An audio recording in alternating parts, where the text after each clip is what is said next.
Hello students, आज की इस वीडियो में मैं आपको बताऊंगा Haryana board class 11th chemistry का पेपर 27 फरवरी 2024 को हुआ था, जिसका कोड नंबर है 2629। सीरीज है 11 फरवरी 2024 वाली। अब शुरू करते हैं। इस वीडियो में हम पेपर का सॉल्यूशन देखेंगे। और देखो, ओवरऑल जो पेपर था वो काफ़ी आसान नहीं कहूँगा मैं यार कि आसान था। केमिस्ट्री का वैसे भी आसान होता नहीं है, हार्ड भी नहीं था, लेकिन एवरेज सा पेपर दे रखा था केमिस्ट्री का। शुरू करते हैं वीडियो को और देखते हैं पेपर जो है किस तरीके से था, कैसे कैसे क्वेश्चंस आए हुए थे, और उसके अलावा जो है वीडियो शुरू करेंगे। लेकिन पहले आपको बता देता हूं, अगर आपको हरियाणा बोर्ड क्लास 11th के किसी भी सब्जेक्ट के इंपॉर्टेंट क्वेश्चन या मॉडल पेपर सॉल्यूशन की वीडियो देखनी है, डिस्क्रिप्शन में प्लेलिस्ट का लिंक मिल जाएगा, वहां से देख सकते हो। उसके अलावा आपको एक वेबसाइट बता देता हूँ, गूगल पर जाकर सर्च कर लेना cclchapter.com।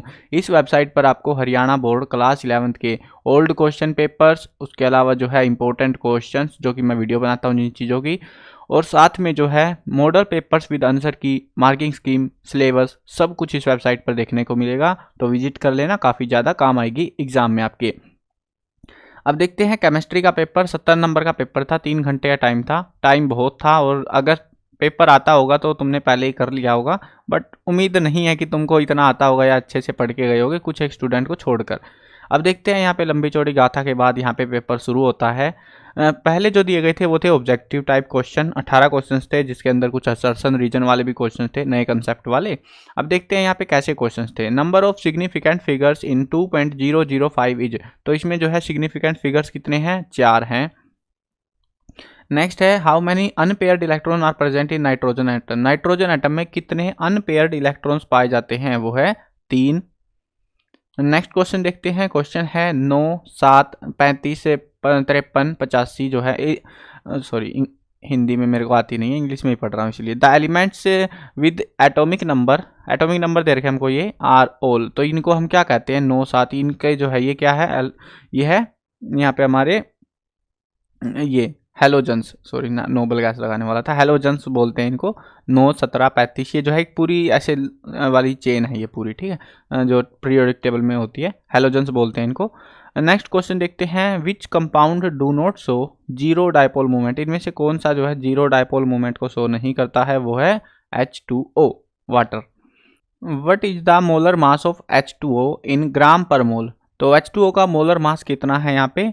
तो वो रहेगा हमारा 18।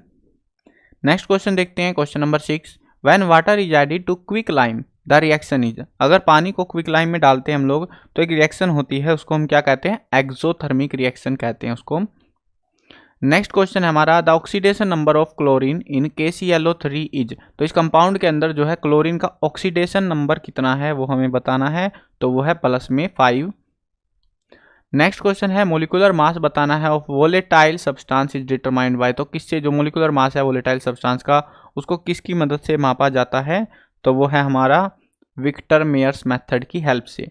नेक्स्ट क्वेश्चन है, mathematical statement of first law of thermodynamic.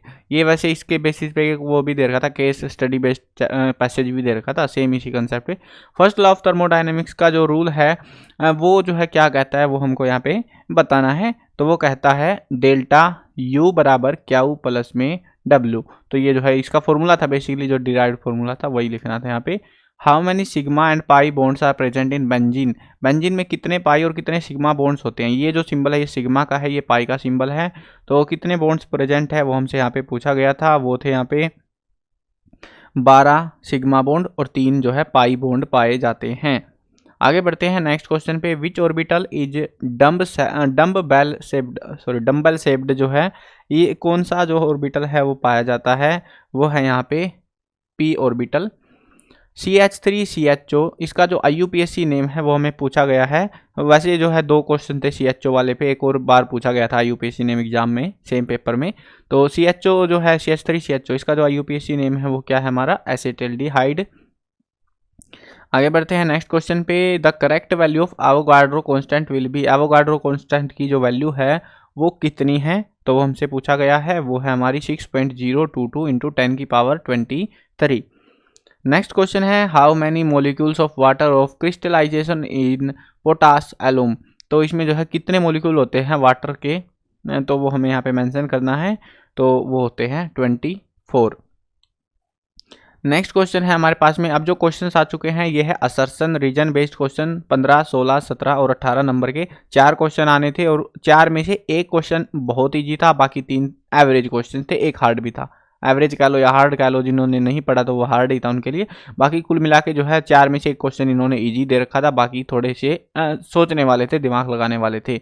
यहाँ पे 4 ऑप्शंस दिए गए थे, पहले में थे दोनों सही हैं और करेक्ट एक्सप्लेनेशन है, दूसरे में जो है दोनों सही है लेकिन करेक्ट एक्सप्लेनेशन नहीं है, तीसरे में ए सही था यानी असर्शन, रीजन गलत था, ए गलत है, रीजन सही है। तो इनमें से छांटने थे हमको। चलो अब देखते हैं 15वां क्वेश्चन हमारा। 15th क्वेश्चन है, एक रिएक्शन दे रखी थी, जिंक और कॉपर सल्फेट की रिएक्शन होती है, जिंक सल्फेट बनता है और कॉपर जो है अलग हो जाता है। यहाँ पर जिंक जो है रिडक्टेंट है बट इटसेल्फ गेट ऑक्सीडाइज्ड। क्या ये स्टेटमेंट सही है? बिल्कुल ये स्टेटमेंट सही है।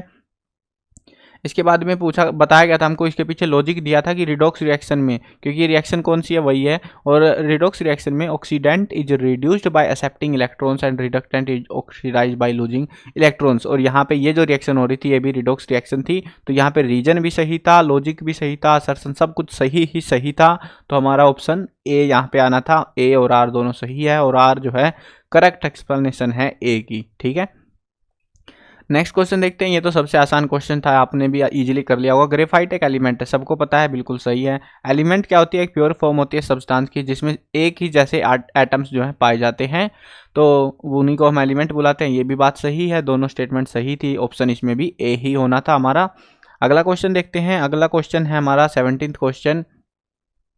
वैसे एक चीज़ बताता हूँ तुमको, ट्रिक बताता हूँ, अगर आगे आने वाले एग्जाम्स, वैसे तो एग्जाम हो गए हैं तुम्हारे, बायो में भी आएंगे, तो अगर देखो सिमिलर कंसेप्ट पे आए होंगे, तुमने अगर ट्रिक ढूंढी होगी तो वो काम आई होगी। सेम नाम मैंने जैसे पेपर में बताया था, मॉडल पेपर्स वगैरह कराए थे, उनमें बताया भी था कि सेम नाम अगर मिल जाते हैं दोनों में, मोस्ट ऑफ टाइम आपको ए ही मिलेगा। ठीक है, वही हो रहा है यहाँ पे पेपरों में। 17th क्वेश्चन देखते हैं। यहाँ पे था असर्शन दे रखा था, boiling point of alkanes increase with increase in molecular weight. तो जो है बॉइलिंग पॉइंट बढ़ता है मोलिकुलर वेट के बढ़ने से एल्केन्स में। क्या ये बात सही है? ये बात बिल्कुल सही है। उसके बाद था van der Waals force increase with increase in molecular weight. तो क्या ये जो है वैन डर वाल्स जो फोर्स है वो भी मोलिकुलर वेट के बढ़ने से बढ़ता है? ये भी बात सही है और यहाँ पे भी सेम कंसेप्ट लग रहा है, यानी कि रीजन भी सेटिस्फाइड है। तो ऑप्शन ए होना था, यानी कि दोनों स्टेटमेंट सही है। असर्शन जो है रीजन की सही जो है व्याख्या करता है, एक्सप्लेनेशन देता है। नेक्स्ट क्वेश्चन देखते हैं। क्वेश्चन हमारे पास में अभिकथन जो है असर्शन दे रखा है, saturated hydrocarbons are chemically less reactive, all isomeric paraffins have same parent name. तो यहाँ पे जो स्टेटमेंट थी इनमें बहुत लोचा था, बहुत ज़्यादा। ऑप्शन सी आना था हमारा यहाँ पे। ऑप्शन सी दिखा देता हूँ। ऑप्शन सी क्या था हमारा? ऑप्शन सी था ए सही थी बट आर गलत थी, यानी कि जो स्टेटमेंट थी वहाँ पे जो दी गई थी वो हमारी गलत थी यहाँ पे। यानी कि पहली जो स्टेटमेंट थी ना सैचुरेटेड वाली, वो तो सही थी, लेकिन ये जो है यहाँ पे डाउट था, यहाँ पे गड़बड़ थी।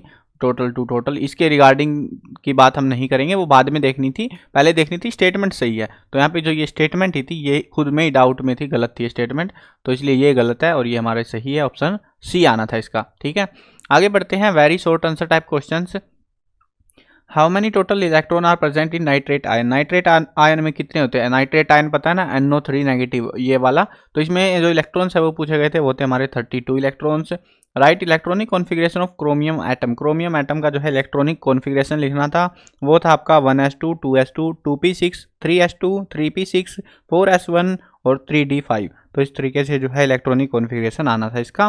बाकी आगे के जो क्वेश्चन है, देखो अभी 1 नंबर का था ये तो मैंने करा दिया, बाकी जो है आगे 2-2 नंबर वाले जो क्वेश्चन है वो आपके स्टार्ट होते थे।